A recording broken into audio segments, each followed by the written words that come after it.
올해가 KCGS 30주년이라고 이렇게 크게 행사를 하는 것으로 알고 있습니다. 30주년이라니까 1993년도에 KCGS가 만들어져서 시작했다는 뜻이겠죠. 그런데 1993년은 언제냐 하면은 제가 석사과정에 신입생으로 입학하던 시절이었습니다. 그러니까는 제 입장에서는 제가 그래픽스 공부 시작한 지 딱 30년 되는 해이기도 합니다. 그래서 석사과정 초짜여서 제가 그때 옆에서 구경하던 시절에 그래픽스 대상 1회 수상자였던 신성용 교수님, 2회 수상자셨던 여기 앞에 계시는 김명수 교수님, 이런 분들이 학회를 만들기 위해서 막 준비하셨을 때 저는 뒤에서 이제 구경꾼처럼 이렇게 구경하고 있었던 입장인데요. 그러고서는 30년 세월이 지나면서 여기 이 학회는 저한테는 개인적으로 너무나 친숙하고 여기에 오면은 다 아는 분들이고 너무나 가깝게 30년 동안 이렇게 왔다 갔다 했던 그런 학회입니다. 그래서 오늘 이렇게 상을 받게 돼서 너무 영광이라고 생각합니다. 오늘 강연을 하라 그래서 무슨 얘기를 할지 사실 고민을 좀 하다가요. 30년 동안 그래픽스 하면서 항상 하던 일이 발표를 하면은 슬라이드를 준비하고 그 안에 예쁜 그림과 비디오와 알록달록해서 비주얼한 뭔가를 보여주는 게 그걸 진짜 30년 동안 하고 살았는데요. 이게 이쯤 됐으면은 이제 좀 내려놓고 좀 다르게도 해봐야 되지 않을까 싶어서 오늘은 아주 작정을 하고 슬라이드를 하나도 안 만들고 맨몸으로 왔습니다. 컴퓨터도 놓고요. 그래서 그냥 말을 해보려고 생각을 하고 있습니다. 30년 동안에 대한 내용을 정리해서 말씀드리는 게 줄줄줄줄 읊어나가면 너무 재미없는 것이 될 것 같아서요. 나름 제가 생각할 때 그 중간중간에 저한테 의미가 있었던 이벤트를 중심으로 해서 몇 가지 그 내용들을 한번 말씀드려 보겠습니다. 그래픽스 학계에서 저라는 사람을 바라볼 때 사람들이 가장 많이 하는 얘기가 징글맞게 한 가지만 한다라는 입장이거든요. 애니메이션, 그 중에서도 캐릭터 애니메이션만 하고 딴 거 아무것도 안 하는 사람으로 그렇게 알려져 있는데, 이제 얘기의 시작은 그 연구 토픽을 어떻게 골랐는지부터 얘기를 시작해 보죠. 제 입장에서는 30년 동안 매달린 토픽인데 그거 어떻게 결정했을까 얘기부터 시작을 해볼 수 있는데요. 정확하게 말하면은 별다른 이유 없었습니다. 그리고 제가 석사과정 때는 우리 김명수 교수님 하시는 지오메트리 쪽이 너무 재밌게 느껴졌었어요. 저는 그때 그 대학원 다니면서 맨날 수학과 수업, 학부 수업 듣고 다니고 그러면서 수학이나 이론이나 이런 걸 하는 게 되게 멋있어 보이던 시절이었어요. 그래서 수업 듣고 오고 뭐 이론적인 거 하고, 그런데 지오메트리 논문을 보면은 그 안에 되게 멋있어 보이는 수식과 이런 것들이 듬뿍 들어 있습니다. 그러니까는 제 입장에서는 그게 되게 멋있어 보였던 시절이죠. 석사 논문 다 그런 거 가지고 석사 논문 썼었고 그러고 있었는데, 애니메이션에 발을 딛게 된 거는 사실 전혀 엉뚱한 이유 때문에 발을 디뎠어요. 그래서 그때 지도 교수님이, 신성영 교수님이 과제를 하나 따오셨는데 스텝 2000이라고 1년에 자그마치 2억짜리 과제였어요. 지금 기준으로 따지면 한 20억짜리 과제 같이 느껴지는 과제였을 텐데, 그런데 그 과제 내용을 정할 때 어떻게 정하셨냐 하면은 그때 지오메트리 이미 사람들 많이 하고 있었고 렌더링도 참 많이 하고 있고 그때 유행하던 때라 레디오시티 같은 거 막 한참 뜨던 시절이었거든요. 남들이 그런 거 열심히 하고 있으니까, 그런데 애니메이션은 아무도 안 했네. 그러니까 이거 가지고 과제하자 하고 딱 하셨어요. 놀랍게도. 그래서 누군가 애니메이션 연구를 하던 사람이 있었던 게 아니고 그냥 여기는 비어 있네. 그러니까 이거 하자 하고서는 과제를 시작하셨는데, 저도 이제 얼떨결에 거기 끌려 들어가 가지고 일을 하다 보니까는 그게 애니메이션을 시작하게 된 동기였습니다. 그런데 그 당시에 애니메이션이란 분야의 백그라운드를 좀 이해를 해야 되는데, 그때까지 시그랩에 나온 애니메이션 논문은 다 통틀어 해도 10개가 안 됐어요. 그러니까 공부를 하고 싶어도 읽을 게 없었어요. 읽을 게. 그러니까 뭘 하고 싶어도 아이디어라는 것도 너무 제한돼 있었고, 거기서 어떻게 뻗어나갈 길도 보이지 않고 되게 막막한, 그러니까 애니메이션을 공부를 하겠다라고 작정을 하고 막 열심히 해야지라고 생각하는데, 시작하자마자 있는 논문 다 읽어버리고 더 이상 뭐 하지? 그러고 그 자리에서 딱 서버리는 그런 게 애니메이션 분야였습니다.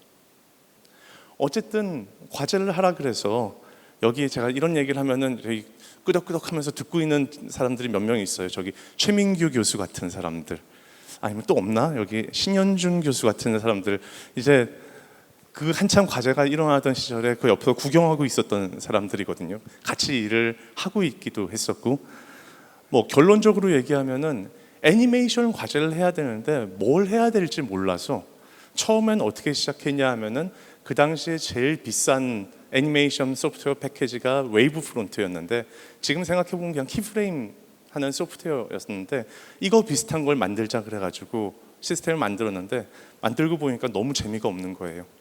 키프레임 애니메이션 만들면 뭐 어쩌겠다는 건데 라는 생각밖에 안 들죠. 그래서 시작한 게, 이렇게는 도저히 안 되겠으니까는 그 다음에 95년도에 과제를 시작해서 96년도에 방향을 바꿔서 사람이 나오는 걸 만들고 싶고, 사람이 여러 명이 등장하는 씬인데 그 씬을 내가 뭔가 디스크라이브 할 수 있으면 좋겠다라는 생각을 하고, 그 씬을 디스크라이브 하는 수단이 일종의 패러렐 프로그래밍 랭귀지 같은 거여서, 이렇게 뭔가 명령을 주고 그러면은 그들 간에 인터랙션이 있고, 여기서 절로 걸어가, 뭘 집어들어, 이런 것들을 시킬 수 있는 그런 걸 만들자라는 생각을 했던 게 시작이었습니다. 거기서부터가 시작이었어요. 그래서 하여간 과제는 뭐 잘 끝냈고 좋은 평가도 받았고 오케이 뭐 다 좋았고요. 그러고서 이제 잘 만들었다고 또 박사학위 논문 프로포절 해 그래가지고 프로포절을 하려고 그러는데 너무 막막한 거예요. 나는 과제를 잘 해서 무사히 마무리 지었지만 거기서부터 길이 안 보이는 거예요. 내가 이걸 도대체 박사학위 논문을 뭘 해야 되지? 난 뭘 써야 되지? 그러고 있는데 지도 교수님은 연구년을 가셨어요. 그래서 혼자 딱 남은 겁니다. 그 상태에서 이제 혼자 쭈그리고 앉아서 한 1년 정도를 그냥 헤맸던 것 같아요. 뭘 해야 될지 몰라서 그냥 황무지를 헤집듯 그냥 헤집고 다니던 그런 시절이었다고 생각을 합니다.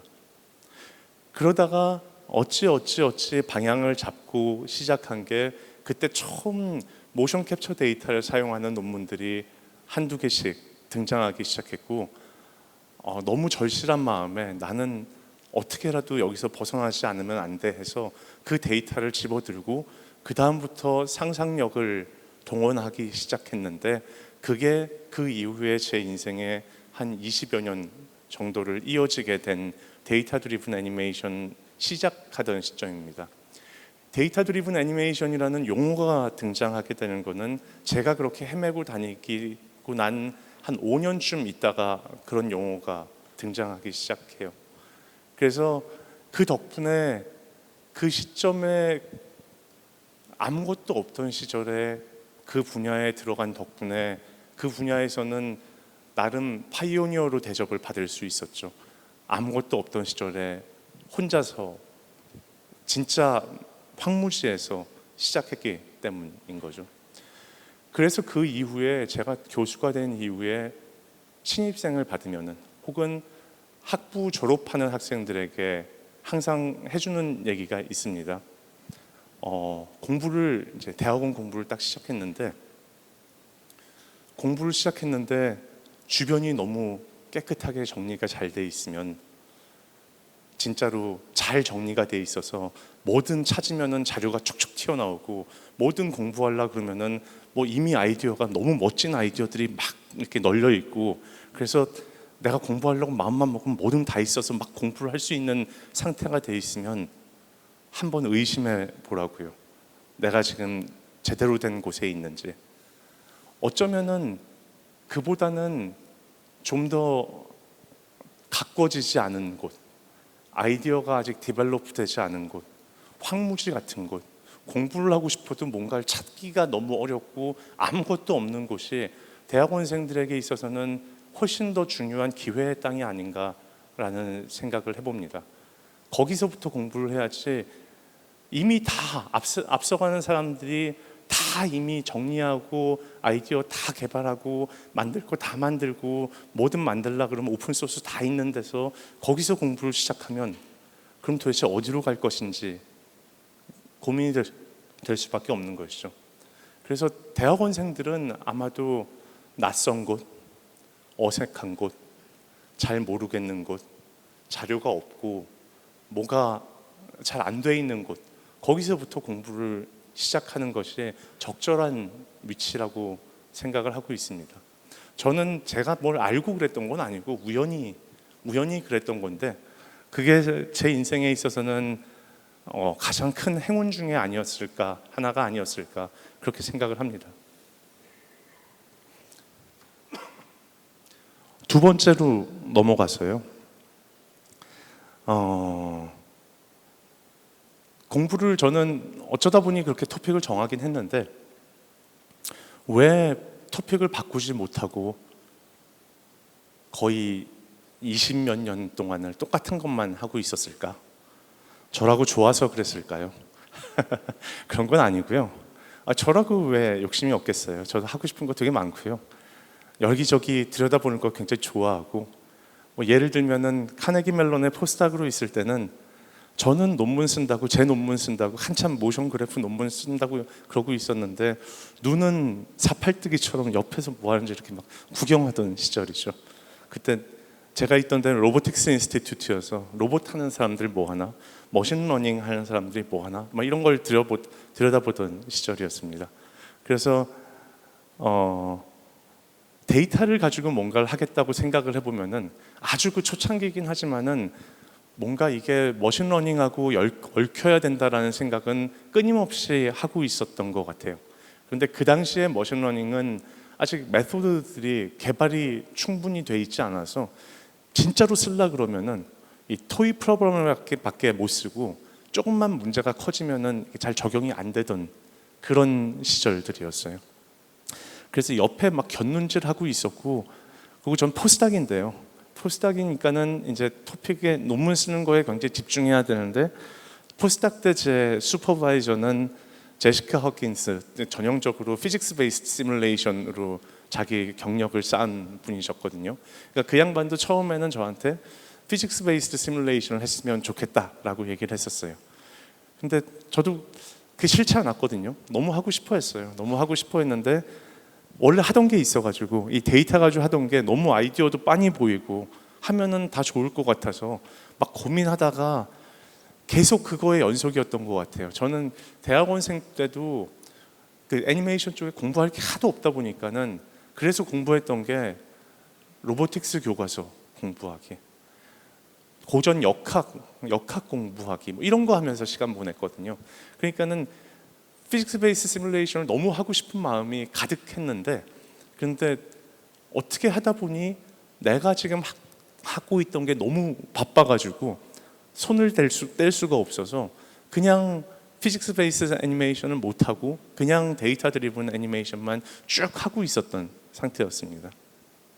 그러고 제가 무슨 짓을 했냐 하면은 교수가 되고 나서요, 첫 번째 그 논문 토픽을 정해야 되는 상황이 됐어요.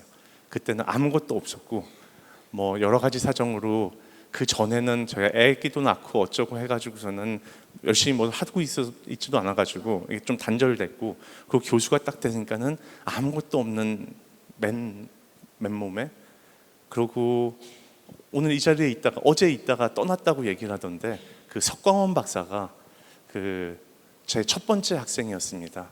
그래서 첫 번째 학생이 들어와서 큰 방 한가운데 앉혀놓고 그러고 이제 연구를 뭘 하지? 그러고 있었던 시절이었어요. 근데 그때 제가 어떻게 결정을 했냐 하면은 제가 너무 해보고 싶었던 피직스 베이스드 애니메이션은 첫 번째 학생한테 던져주고요. 그래서 그 학생을 데리고 처음부터 이제 가르치는 거죠. 로보틱스, 역학 이런 거 가르치면서 하고 저는 옆에서 혼자 제가 할 수 있는 거 가지고 하자 그래가지고 카네기 멜론에서 이렇게 곁눈질로 보고 배웠던 reinforcement learning을 가지고 교수가 돼서 첫 번째 논문을 썼습니다. 그래서 physics based simulation 하는 거는 그때 목표가 사람이 걷는 것을 physics simulation에서 재현하겠다라는 목표를 가지고 있었던 거죠. 근데 그 배경을 조금 이해해야 되는데, 지금이야 physics based simulation에서 걷는 거 하라 그러면은 누구나 다 할 수 있는 쉬운 문제가 돼버렸지만은 그때는 30년 동안 풀리지 않고 있던 난제 중에 하나였습니다. 그때 카네기 멜론에서 제시카 허긴스의 학생들 중에 제가 본 학생만 2명이 그 문제를 풀라 그러다가 중간에 포기하고 지도교수를 바꾸고 떠나버린 케이스였어요. 그러니까 이게 대표적인 안 풀리는 난제 중에 난제였거든요. 지금 생각해 보면은 뭐 어찌 잘 풀려서 그런데, 미국에서 처음 조교수를 임용해 놓고 난 다음에 해주는 첫 번째 조언 중에 하나가 그 짓 하지 말라는 거거든요. 아주 오래된 유명한 난제에 달려들어서 그거 풀겠다고 매달리지 마라. 너 그러면 틀림없이 테뉴어 못 받고 잘릴 거다 라고 얘기해 주는 건데, 저한테는 아무도 그런 얘기를 안 해줬는지 저는 하여간 첫 번째 학생을 붙들고 이제 그 짓을 시작했던 겁니다. 실제로 터프했습니다. 왜냐하면은 피직스 베이스드, 첫 번째 학생을 데리고 피직스 베이스드 애니메이션을 시작했는데 2003년에 시작했거든요. 첫 번째 논문이 2007년에 나왔으니까요. 첫 번째 학생의 논문이 4년 동안 안 나왔어요. 그러니까 나머지는 전부 다 내 몸으로 때워서 어떻게든 버텨야 되는 거죠. 첫 번째 논문이 나올 때까지. 어떻게 생각하면 미친 짓일 수도 있고요.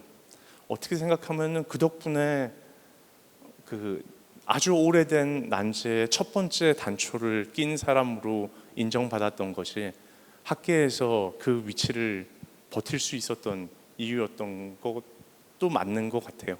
그래서 그게 과연 현명했냐 아니냐는 잘 모르겠지만 그 다음부터 시작해서 계속 이어지는 제 연구들은 한 번 시작하면은 보통 10년씩은 하는 토픽들이 됐던 것 같아요. 그래서 사람이 걷게 만들겠다는 목표를 2003년에 세우고 어느 정도 결과가 나와서 자리 잡힌 게 2007년, 2010년, 2014년 논문이 나왔으니까는 거의 한 10년 정도 지나면은 좀 자리가 잡히고 연구 결과들이 나오기 시작합니다.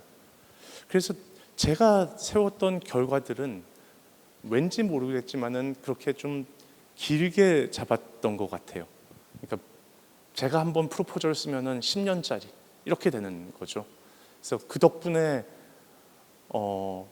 한 번 시작한 일에 끝을 맺지 못해서, 그래서 떠나지를 못해서 하다 보니까는 그 자리에 계속 있게 됐던 게 제가 한 분야에만 끊임없이 매달릴 수밖에 없었던 이유였던 것 같습니다. 그래서 그리고 나서 또 한 번 생각해 보면은 제가 대학원생 때 했던 프로젝트 얘기를 말씀드렸잖아요.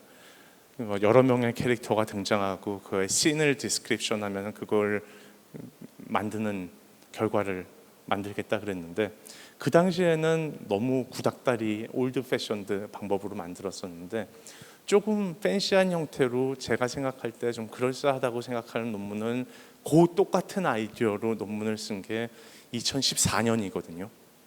제가 아이디어를 가지고 붙들고 헤매던 거는 1996년이고요.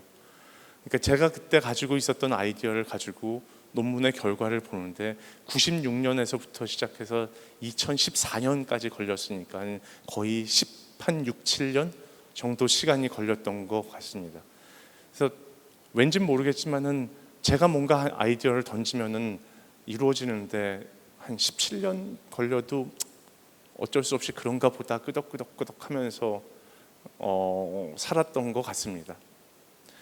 그런 식의 롱텀의 과제를 했던 또 한 번의 케이스가 바이오미케닉스 쪽에 관련된 연구였는데요.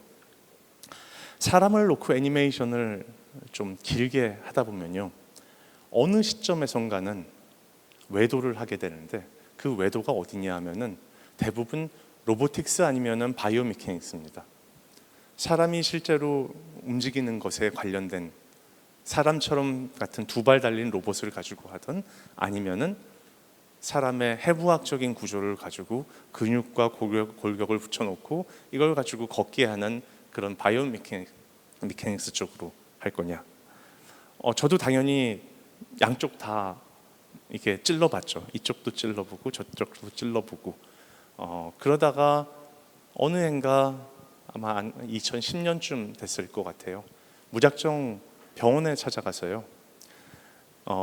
그 정형외과 병원에 찾아가서 보행에 관련된 일을 하시는 분들, 그러니까 병원에도 보행 분석실이라는 곳이 있고 거기 가면 대부분 모션 캡처를 하거든요. 그 모션 캡처를 의료 장비처럼 엑스레이나 MRI 이런 것처럼 의료 장비로 활용을 해서 쓰는 분들이 계시는데 대부분 우리나라는 그게 뇌성마비 환자를 보는 분들입니다. 그래서 정형외과에 뇌성마비 보시는 분을 찾아가서요. 이거 우리 연구 같이 해보면 어떨까요? 하고 시작한 게 2010년이었어요. 그때 목표했던 게 뭐였냐면은 사람의 바디 컨디션이 주어지면, 바디 컨디션이라는 게 근육의 컨디션, 뼈의 컨디션 이런 게 주어지면은 이 사람이 어떻게 걸을지를 예측해서 시뮬레이션 하고 싶고요. 이게 되면은 수술을 해서 어디를 어떻게 수술하면 그 결과가 어떻게 바뀌어질지도 예측할 수 있다는 거죠. 이제 반대로 가면은 걸음걸이를 보고 몸에 어디가 어떻게 잘못됐는지를 이제 찾아볼 수 있는 이런 거를 이렇게 해보고 싶다. 그래서 지금 저하고 같이 오랫동안 일하셨던 분당 서울대병원의 그 박무서 선생님하고 그때 앉아가지고 우리 이거 시작하면은 한 10년쯤 걸릴 것 같아요. 그래도 하실래요? 하고서는 일을 시작했고요. 흔쾌히 좋다 그래서 실제로 그 이후에 거의 10년 이상 연구를 같이 진행을 했고 처음 시작할 때 이제 해부학부터 시작하는 거죠. 뼈 이름, 근육 이름 외우는 것부터 시작해가지고 그 밑바닥에 있는 의료에 관련된 거 공부하고 어쩌고 하는데 2010년도에 시작했는데 첫 번째 논문이 나온 게 2014년 첫 번째 논문이었던 것 같아요. 거의 한 4년 걸린 셈이죠. 띄엄띄엄 논문을 한 편씩 쓰다가 제가 생각할 때 그 시절 꿈꿨던 그 생각했던 그 아이디어들 여기서부터 바디 컨디션에서 게이트로 가고 게이트에 가서 거꾸로 돌아오는 데까지 걸리는 시간이 얼만큼 걸렸냐면은 마지막 논문이 올해 시그랩에 나오는 게 이제 마지막일 것 같아요. 제가 손대서 하는 마지막일 것 같은데 2023년에 이제 드디어 거꾸로 가는 거에 대한 논문이 나옵니다. 그러니까는 제 입장에서 한 13년 정도 걸린 셈이죠. 그때 그려놨던 그림 이걸 가지고 10몇 년 동안 제가 울고 먹으면서 제안서 쓰고 발표하고 다니고 그랬는데 그래서 제가 연구자로서의 가진 딱 하나 굉장히 자랑스러운 게 있다면은 잘 지치지 않는 것, 한 번 잡은 목표를 10년 동안 밀고 나갈 수 있는 것. 어떻게 보면은 참 고집스럽게일 수도 있지만은 제 개인적으로는 제 인생에 10년짜리 프로젝트가 최소한 3개 정도는 있었다고 생각을 합니다. 그래서 그런 걸 하나씩 하다 보니까 어느새 30년 세월이 지나서 이 자리에 오게 된 것 같습니다. 그래서 연구를 하는 방법이 여러 가지가 있겠지만은 그 중에 뭐가 좋은지는 잘 모르겠지만요. 저처럼 이렇게 한 우물을 파면서 이렇게 가는 방법도 있었던 것 같다고 생각을 합니다.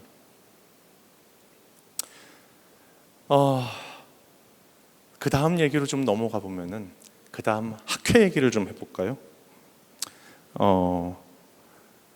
학회가 KCGS 학회, 물론 국내에 있는 학회 제가 굉장히 중요한 학회라고 생각하고 빼놓지 않고 오려고 굉장히 노력했었고요. 그리고 국제적으로 보면 항상 시그래프가 제 입장에서는 언제나 학생 때는 동경의 대상이었고요.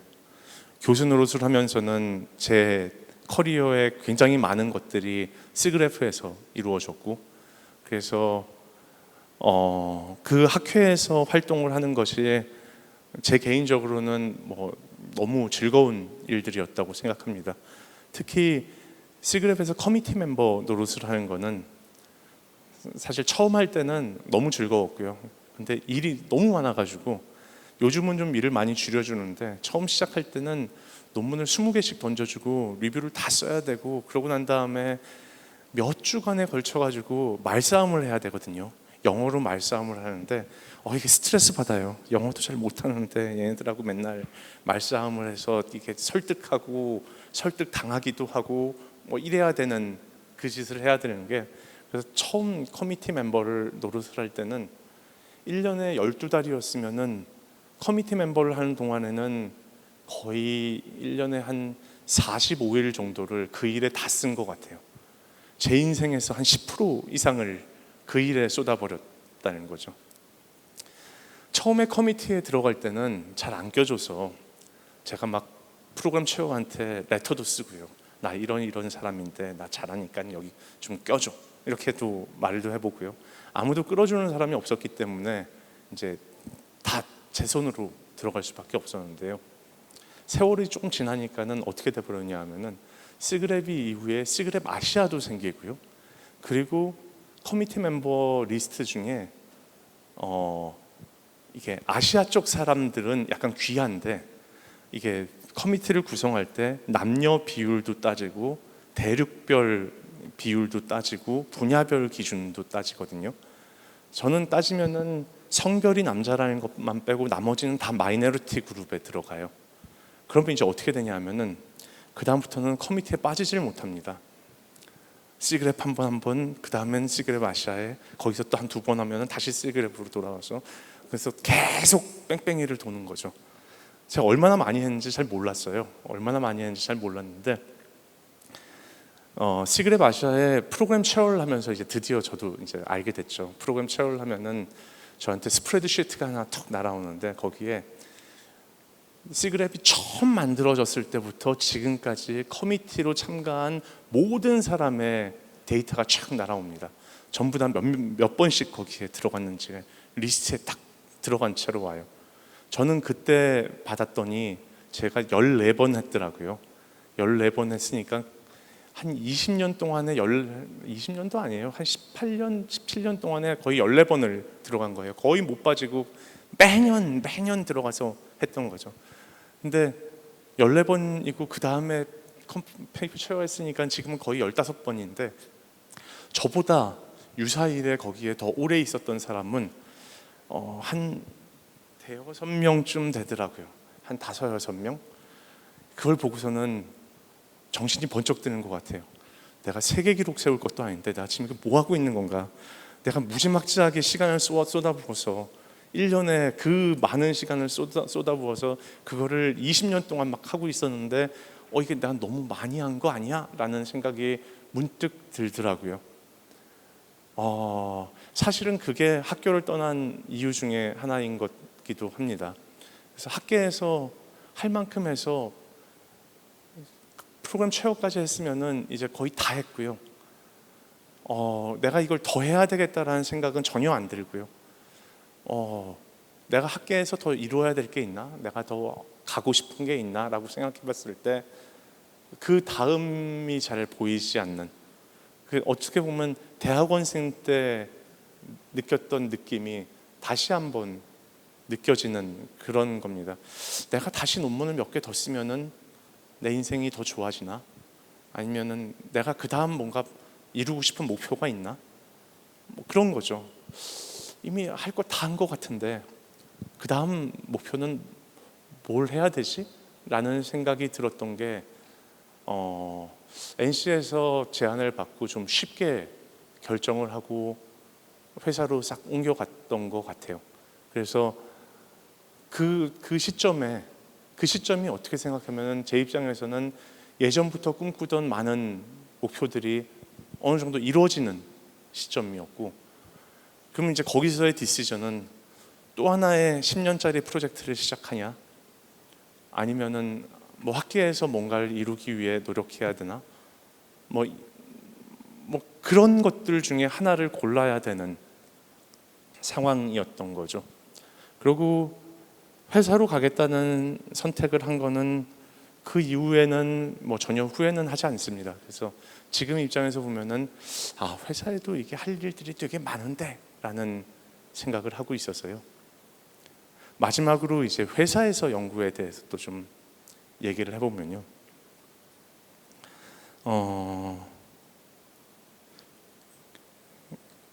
학교 얘기를 이제 마무리 하나는 하고 넘어가야 되겠네요.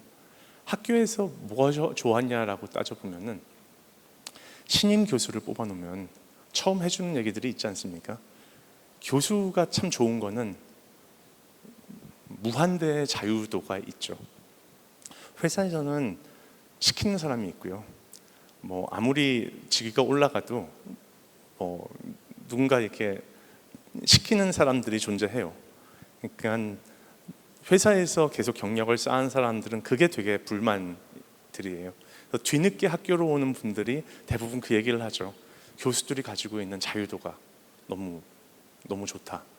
근데 교수라는 사람, 여기는 교수들이 너무 많으니까 교수들 입장에서 바라보면 어떻게 보이냐면은 자유도가 있는 건 맞는데 무슨 연구를 하든 내가 결정하고 뭘 하든 내가 결정하고 자기가 최종 결정권자이긴 한데 그렇다고 해서 뭘 할지가 클리어하게 보이는 것도 아니거든요.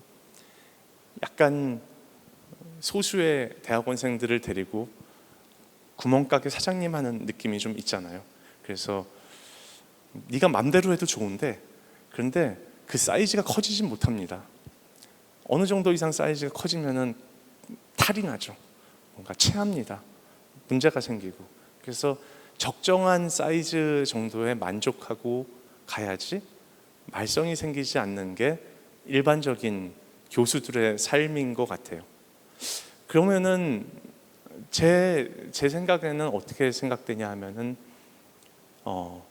교수들은 항상 문제를 고를 때 그 사이즈에 맞춰서 문제를 고를 수밖에 없어요. 그거 이상의 거를 고르는 거는 참 어려운 일입니다. 잘 안 되죠. 그리고 또 결정타 중에 하나는 교수는 언제나 학생이 능력이 생기면은 떠납니다. 그리고 나는 다시 초보자를 데리고 처음부터 다시 시작해야 되죠. 그러니까는 이게 어느 정도 이상 스케일이 밑바닥에서 시작해서 여기까지 키우는 건 되는데 그 다음에 이게 더 가는 게 잘 안 돼요. 이 위 다음이. 회사로 가면은 뭐가 달라지는지를 따져보면은 스케일이 달라지기 시작하죠. 일단 사람 숫자가 대학원생들 데리고 일할 때는 맥시멈 해봤자 15명. 저는 너무 많다고 생각하는데요. 15명이면은 뭐 한 10명, 15명 정도면 뭐 그냥 맥시멈인데 회사에서는 지금 데리고 일하는 직원들은 한 300명 정도 됩니다. 그러면은 일하는 방식이 좀 달라져야 되죠. 대학원생들을 데리고 일할 때는 1대1로 이렇게 하는 게 뭐 그걸 이상적이라고 생각하죠. 물론 토픽을 15개나 갖는 거는 너무 어려운 일이긴 하지만 그래도 최소한 1대1로 이렇게 하려고 노력을 하고 그게 교수로서 해야 될 정상적인 자세라고 생각을 하게 되는데 회사에서는 일단 불가능하죠. 300명이니까. 그러면은 어떻게 해야 되지? 라는 고민이 있는 거고 반대로 말하면은 그건 이제 고민일지 모르지만은 기회로서 얘기를 하자면은 내가 300명을 데리고 일을 할 때 목표를 잡는 것하고 15명을 데리고 일할 때 목표를 잡는 거는 전혀 다른 스케일에서 목표를 잡아야 되는데 그러면 이제 목표를 어떻게 잡아야 되나? 라는 고민이 시작되는 겁니다. 그래서 제가 지금 하고 있는 일은 300명이 10년 할 목표가 뭐지? 라는 걸 고민하는 게 제 일인 것 같아요. 회사에서는 제가 가서 10년짜리 프로젝트 하겠다 그러면은 처음에 가서는 아무도 안 믿더라고요. 다들 아무도 제 말을 믿는 사람이 없었던 것 같아요. 심지어는 제 밑에 바로 직원들까지도 제가 그렇게 얘기하면은 약간 철없는 교수가 와서 이게 세상 모르는 소리 한다라고 생각을 하는 거죠. 왜냐하면은 NC에서 단기 프로젝트면은 3개월, 중기 프로젝트면 6개월, 장기 프로젝트면 9개월이에요. 저는 원래 어떻게 일했냐면은 단기 프로젝트면은 1년, 중기면은 3년, 장기면은 10년이죠. 이 시간의 차이, 과연 네가 회사에서 하면서도 진짜 올해 했던 말하고 내년에 했던 말이 다르지 않을 자신 있어? 라고 약간 시니컬하게 쳐다보는 게 느껴집니다. 느껴지고, 그래서 제가 2년 차거든요. 2년 차에 이제 작년에 했던 목표를 지금 올해 다시 계속해서 간다라는 얘기를 하면은 직원들이 살짝 놀라면서 진짜요? 이걸 진짜 우리가 내년에도 하나요? 라고 물어봐요. 내가 한다고 얘기를 해도 심지어는 다시 또 술 마시면서 진짜냐고 물어봐요. 진짜 되는지는 저도 솔직히 잘 모르겠습니다. 제가 안 잘리고 계속 버티면은 이렇게 10년짜리 연구를 하는 연구소를 보시게 될 거고요. 그 전에 잘리면은 그런가 보다 하는 거죠. 뭐 어쩌겠습니까? 그래서 그 덕분에 그 300명을 데리고 10년 동안 일한다는 것의 의미와 무게에 대해서 이게 깊이 생각을 많이 하고 있습니다. 그러면서 가장 큰 차이점은 교수로 있을 때는 제가 하는 그 바늘끝처럼 좁은 요 분야에서는 제가 뭔가 모르는 게 있다라는 게 잘 납득이 안 되는 거죠. 다 알아야 되죠. 여기서 일어나는 일은 그래픽스에 애니메이션에 그중에 캐릭터 애니메이션 이렇게 스코프를 잡아놓으면은 해마다 나오는 논문을 다 봐야 되고 그중에 아이디어 중에 내가 모르는 아이디어가 있으면은 되게 불안하고요. 내가 모르는 게 있어? 이러면 가슴속 깊이 불안한 마음이 있죠. 내가 뭔가 미싱한 게 있나? 이런 느낌이 드는 거죠. 그런데 지금은 어떤 상황이냐 하면은 저희 팀에 그래픽스 있고요, 비전 있고요, 스피치 있고요, NLP 있고, 머신러닝 있고, 데이터 마이닝 있고, 데이터 리트리버라는 친구들 있어요. 그러면은 그 분야를 커버해서 제가 그 내부의 디테일을 다 알겠다고 작정하면은 그 스트레스 받아서 일을 못 하지 않겠습니까? 그래서 뭔가 하나씩 이렇게 내려놔야 되는 시점들이 있는 것 같아요. 내가 과거에 잘했던 것을 내려놔야 되는 거. 예를 들면은 어떤 거냐 하면은 제가 대학원생 때 제일 잘했던 게 뭔가 따져보면은 막 수학 수업도 듣고 다니고 이론도 하고 했지만은 냉정하게 생각해 보면은 별로 잘하지 못했던 것 같아요. 별 재능이 있었던 것 같지도 않고. 그런 거 말고 제가 더 잘했던 거는 아마 프로그래머로서의 역할을 더 잘했던 것 같아요. 아니면은 큰 시스템을 설계하고 디자인하고 들여다보는 것에 좀 재능이 있었던 것 같아요. 그런 쪽 완전 프로그래머였던 것 같아요.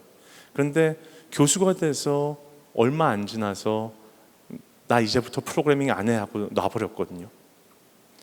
왜냐하면은 학생들은 많고 학생들은 연구를 하는데 프로그래밍은 내가 안 해도 학생들이 할 수 있는데 내가 안 하면 못할 부분들이 있기 때문에 그걸 하려면은 어쩔 수 없이 내가 이걸 놔버려야 된다는 생각을 해서 교수 되고 얼마 안 돼서 프로그래밍을 손에서 놓은 것 같아요.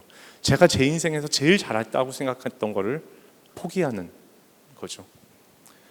지금 시점이 돼서 누가 저보고 물어보면은 네가 가진 기본적인 능력들 중에 제일 잘하는 게 뭐야? 라고 물어보면은 지금은 뭐라고 대답해야 되나 생각해 보면은 글쓰기, 논문 쓰는 거, 아니면 이렇게 프레젠테이션에서 말하기, 이게 제일 잘하는 거겠죠. 그거 말고 뭐가 있나요? 그러니까 그런 기능들이 남았는데 논문을 쓴다는 게 저한테는 이제 그런 의미가 됐는데, 그런데 회사에 가면은 이것도 내가 놔야 되나?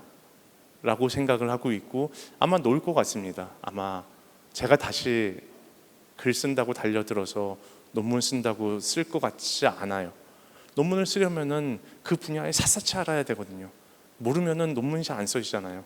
그런데 더 이상 제가 한 분야에서 그렇게 샅샅이 안다라는 것 자체는 성립하지 않은 문제가 되는 거고, 제가 프로그래밍을 손에 넣고 난 다음에 대신에 얻은 능력들이 글쓰기, 말하기 이런 것들이었는데 아마 지금은 또다시 제가 제일 잘한다고 생각했던 거를 놔야 되고 그 다음 해야 될 일들을 찾고 있겠죠. 제가 몇 년쯤 지나면은 아마 내가 내 인생에서 제일 잘하는 거는 이게 이거야 라고 말할 게 과거하고는 다른 뭔가 다른 것으로 바뀌어 있을 것 같습니다.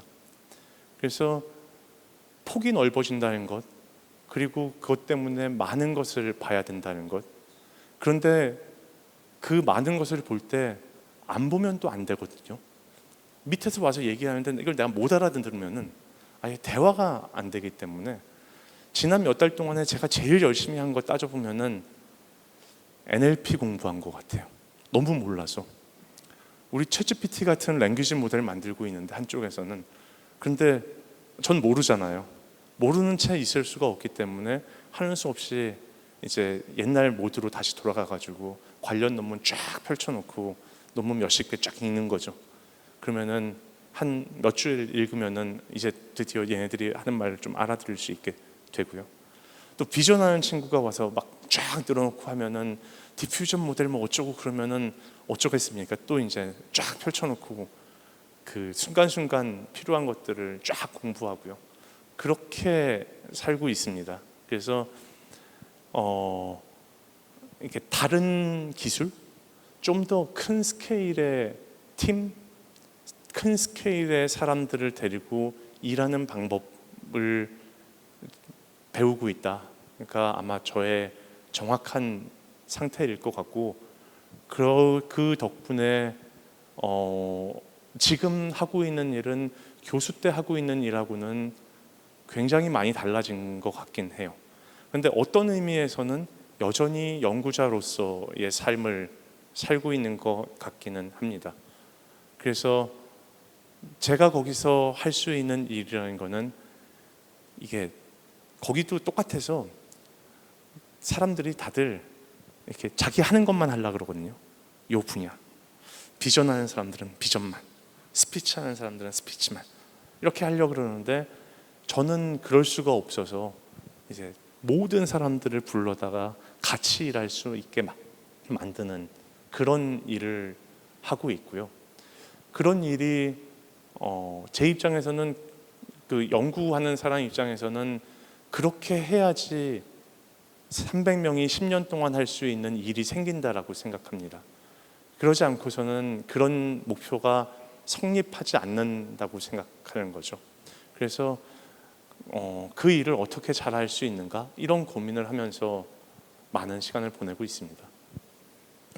시간이 거의 다 얼추 지난 것 같은데 마지막으로 한마디만 하고 마무리를 지으면요. 교수 생활을 하면서 저에게 있어서 남은 것이 무엇인가 생각해 보면은 계속 연구하는 얘기만 꺼냈는데, 사실은 교수라는 사람은 기본적으로 교육자고, 교수가 만들어낸 최종 프로덕트는, 최종 결과물은 졸업생이라고 생각을 합니다. 그래서 그 졸업생들이 이 자리에도 많이 있는데요. 어제 술 마셨다는 석광원 박사는 갔다 그러고, 또 석광원 박사 같은 제 첫 번째 학생이었는데 여기 와서 이 학회 후원자로 나타나 준 사람도 있고요. 또 저기 주은정 박사도 잠깐 일어나 주면은, 클로에 주은정 박사도 또다시 이 학회의 후원자로서 나타나서 이 자리에 있고요. 이 자리에 다시 교수가 돼서 등장한 사람들도 여럿 있습니다. 좀 자리에서 일어나 볼래요? 저기 원정담 박사, 최명걸 박사, 이윤상 박사, 또 누가 있나? 누가 왔어요? 유리 박사, 저기 이렇게 몇 명 더 있는데, 이렇게 졸업을 하고 난 다음에 다시 이 학회에 학생들을 데리고 와서 이 학회에 다시 멤버가 되는 이 사이클을 돌 수 있었다는 게 제가 이 학회 30년에 헛되이 보내지 않았다는 그 자랑이기도 하고, 제가 연구 활동을 했던 것에 제 증거라고 생각합니다. 그래서 그 서울대에서 있으면서 똑똑한 학생들하고 일할 수 있는 기회가 생겼던 거는 저 개인적으로 대단히 영광이었고, 저런 학생들과 같이 일했기 때문에 그런 결과들을 이룰 수 있었다고 생각합니다. 감사합니다.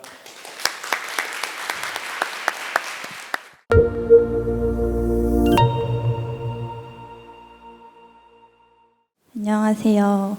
이야기 굉장히 잘 들었습니다. 저는 경희대학교 임수빈이라고 합니다. 그 교수님께서 박사 논문 정하실 때도 1년 정도 헤매셨고 그 이후에 장기 프로젝트도 10년 동안 막 진행을 하셨다고 하셨는데 그렇게 헤매시고 또 10년 동안 진행을 하시면서 잘 안 풀릴 때가 분명히 있었을 텐데 그러면은 그 주제를 계속 밀고 나가야겠다. 그 박사 논문 하실 때도 캐릭터 애니메이션을 계속 해야겠다라는 생각을 계속 하게 만들어준 그런 힘들 때 견디게 만들어준 비결이 뭔지 궁금합니다. 비결 없는데요. 비결 없고요. 그냥 헤맸습니다. 그냥 고민했고요. 특별히 뾰족하게 빠져나올 방법이 있었던 것도 아니고 저라고 해서 뭔가 알고 있었던 것도 아니고요. 대신에 그때 오만갓 상상을 하면서 고민을 했던 거는 맞습니다. 그때 답이 있었던 것도 아니고 누가 손을 내밀어 줬던 것도 아니고 저는 제가 지금 했던 연구 분야를 골랐던 게 우연이라고 생각합니다. 솔직히 말해서 뭔가의 안목이나 뭔가가 있어서 작동했다기보다는 우연으로 골랐던 건데 그 이후에 이렇게 저도 커리어가 쌓이면서 이렇게 옆에 휙휙 지나가는 다른 연구 토픽들을 생각해 보면은 그런 우연이 그때 한 번만 있는 건 아닌 것 같아요. 생각보다 주변에 흘러가고 있는 그 우연들이 개수가 많습니다. 그래서 한 번 그걸 놓쳤다고 해서 큰일 나는 것도 없고 또 계속 뒤져보면은 그런 기회들이 우리 옆을 계속 스치고 지나가는데 그 중에 뭐라도 하나 틀어주면 될 거라는 생각을 하는 거죠. 그래서 실패하지 않을 생각 같은 거는 그런 요령 그런 것 잘 모르겠습니다. 그런 게 있는지는 잘 모르겠습니다. 그런데 제가 말할 수 있는 유일한 것은 끊임없이 견눈질을 하면서 주변을 살펴보면 틀림없이 뭔가 옆에 휙휙 지나가는 것들이 있을 거고 그 중에 하나는 본인에게는 굉장히 큰 기회가 될 수 있는 것들이 있을 거라고 생각합니다.